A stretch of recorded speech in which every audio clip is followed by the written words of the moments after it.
Well, hello, ladies and gents. Well, firstly, an apology. I thought we was going to have Timothy in person at 1:15 today for this premiere. Unfortunately, he tells me phones are like gold dust in that prison. He couldn't get one for 1:15, but he got one at 11 o'clock this morning. He's done something with me. It's all a video link. I've got it all sorted, and he wants me to give it to you, and I'm going to try and give it you word for word as he delivered it to me. I don't know how to download it on here, so you'll have to make do with me. I do apologise, but I'll tell you what, it's explosive stuff. It really is. He tells me that in the last week, Philip has rang him 3 times. 3 times the governor's telling him, and he doesn't want to speak to him. He said, I'm telling you now, I said on air last week, he said he disowned me 2 months ago. I've disowned him. He don't want to speak to you, Philip. Don't ring him again. Don't ring him, he said. The only reason he's ringing me, he's got nobody now, and he wants to speak to another like-minded adult who shares the same kind of interests as him and who's brought up with him. I don't want to know. He said, and I'll tell you now, people won't know this, but he put an NDA against me, he said, 18 months ago, 19 months ago. It's still there, but I'm going to tell you anyway what happened. I'm going to tell you why he did it. He can't touch me in here. I've sold my story to the Express. It'll be in there tomorrow, Philip, he said. I'm going to tell the viewers now of Britain's got, what's his name? You, Dave, anyway. I don't know what your name is, but you gave me a bit of airtime last week, so I'm going to tell your viewers first before it's in the Express tomorrow. He's made money out the Sun. He's made money out the Mail. He's made money with the Law. He's made money with everybody. He's done his book. He's got loads. I've got nothing when I come out. Nothing. I'm potless. So I'm going to tell you now. He said, this is what happened, he said, about 18, 19 months ago. He said, him and their Philip were in the smoke in the big city, and they went to the offices of one of these daytime magazines, you know, the whatever. And their Philip was doing a 2-page editorial about his life and blah, blah, blah, blah, blah. And there was a lot of interest with him coming out. He said, and it all went really well. He said, and then at the end of it, he said, the guy that was dealing with him, a guy called Mark, said, right, Philip, what we want to do now, we want a few quick questions and answers. He'll tell your fans a little bit more about you. Where I ask you a question and you give me, is that be okay? And Philip said, oh, of course it will, of course it will. Now, I wrote them down because I might forget them. My memory isn't great. I want to make sure to get them in the right order. He said, anyway, the interview had all gone really well, and they did a couple of pages with. They'd been there 3 or 4 hours. He said, and then this is how the event turned.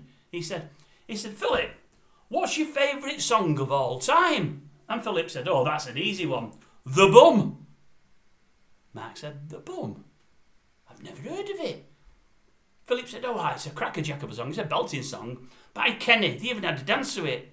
And Mark said, I've heard of that. He said, I'm your age. He said, that came out in the 70s. It's called The Bump, Philip, not The Bum. And Philip said, I know it is. But I'm lazy. I like to shorten words. And with it being a long word, I thought, I've always called it The Bum. And Mark went, Bum? Well, you've not shortened it much, Philip. Okay, then he said, but for our readers, I think I'll have to call it The Bump. They'll only know it as The Bump. Is that okay? And Philip said, oh, no problem. He said, right, what's your favourite film? Oh, Philip said, that's another easy one. Tom Brown's School Days. I love it. I loved it from being a kid. Oh, right. Oh, well, that's good to know. He said, yeah. He said, really liked it.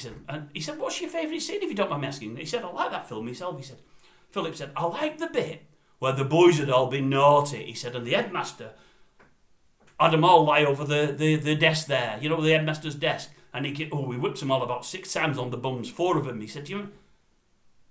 Mark went, right, okay, then, all right, then, the Tom Brown School Days, I can put that in there. Your favourite actor? Who's your favourite actor, Philip? Is it an actor or an actress? He said, oh, without a shadow of a doubt, Timothy Bottoms. Mark said, Timothy Bottoms? He said, now, as it turns out, Philip, I know him. He said, he's in one of my favourite films of all times, the Last Picture Show. I think it was called The Last Picture Show, with Jeff Bridges. Brilliant film, but a bit of an indie film. He said, I didn't think you'd know him. There's not many people that know Timothy Bottoms. He's not that famous. He said, what is it that you like about him? And Philip said, it's not so much his acting. I've just always liked the name. Mark went, yeah. Oh, Philip, let's move from that. Favourite food. What's your favourite food? He said, toad in the hole. I've always loved toad in the hole. Oh, right.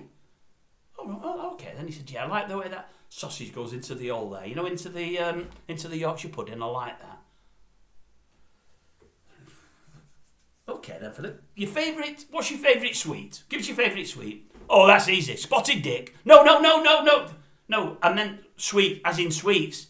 And he went, he thought, I've dodged a bullet there. Spotted dick, we're all bums and spotted. Oh, that'd be a polo. Without a shadow of a doubt, polo. Oh, all right, Phil, that's unusual. What's the reason for that? He said, well, it's the mint with the hole, isn't it? And I think at that time Mark could see the interview was running away from him. He said, I've got one more question, Philip. This is the last question. And you could see he was praying that he'd get a reasonable answer.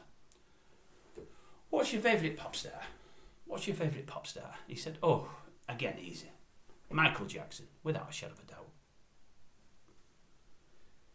Michael Jackson. What is it, Philip? Is it that you like animals and you like the fairground rides? He said, I love them. Oh, Matt was acting. I love them. He said, oh, I love animals and I love... Oh, that's great. Okay, then we'll put that down. And as he's writing it down, Philip said to him, he said, but I particularly like the idea of them sleepovers. He said, like Jackson said, they're loving. They're all organic. I think it's really, really nice. He said, oh, no. He said, we can't have this. And Philip said, what do you mean? He said, it's all bums and bottoms. He said, what's going on? He said, Philip, do you not realise that throughout the interview, all we've got is bums and bottoms? He said, you're fascinated by him, and do you not realise it? He said, when did you start to become fascinated with bums and bottoms? And Philip said, well, officially in 2020. But between me and you, he said, oh no, Philip, you need help.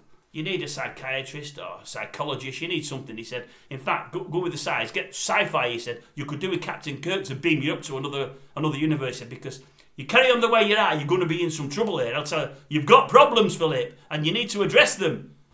Unfortunately for Philip, he didn't listen, did he? No, he didn't listen. Well, anyway, this story, it's in the Express tomorrow. It's being sold to them. I'm copping a few quid when I come out. Philip, again, I'll say it again. Don't ring me up again. I'm not interested. You're finished.